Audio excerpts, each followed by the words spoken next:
সুপ্রিয় দর্শক, আজকে বলবো বাস্তু দোষ কাটানোর সহজ উপায়।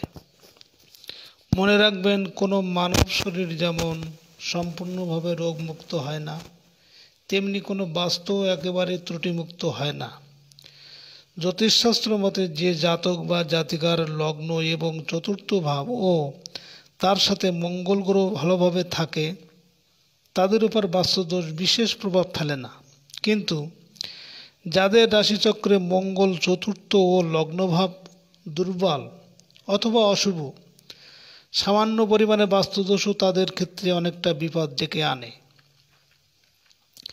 এখন প্রশ্ন হলো, বাস্তুদোষ কাটানো যায় কিভাবে? এজন্য হয় কোনো বাস্তু বিশেষজ্ঞের পরামর্শ নিন, অথবা নিজে বাস্তুশাস্ত্র শিখিয়ে নিন। জানি একথা বলা যতটা সোজা, বাস্তবপক্ষে পেরে ওঠা তত সহজ নয়। তাই কিছু প্রয়োগ পদ্ধতি দিলাম, সঠিকভাবে পালন করতে পারলে উপকার পাবেন। প্রথমত, বাড়িতে তুলসী গাছ রাখুন।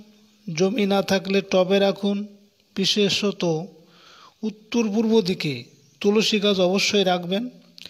গঙ্গা জলে বেজোড় সংখ্যার তুলসী পাতা ভিজিয়ে রেখে সেই জল শনি, মঙ্গলবার, অমাবস্যা, পূর্ণিমায় ঘরে ঘরে একটু ছিটিয়ে দিন। কর্পূর এবং গুগলের ধোঁয়া দিন সারা বাড়িতে, বিশেষত শনি, মঙ্গলবারে।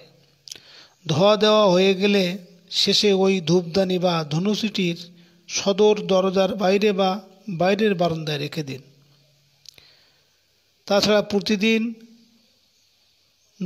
লবণ জল দিয়ে ঘর মুছুন। বিশেষ করে সন্দব লবণ মেশানো জলে ঘর মুছতে পারলে খুবই ভালো। নমস্কার।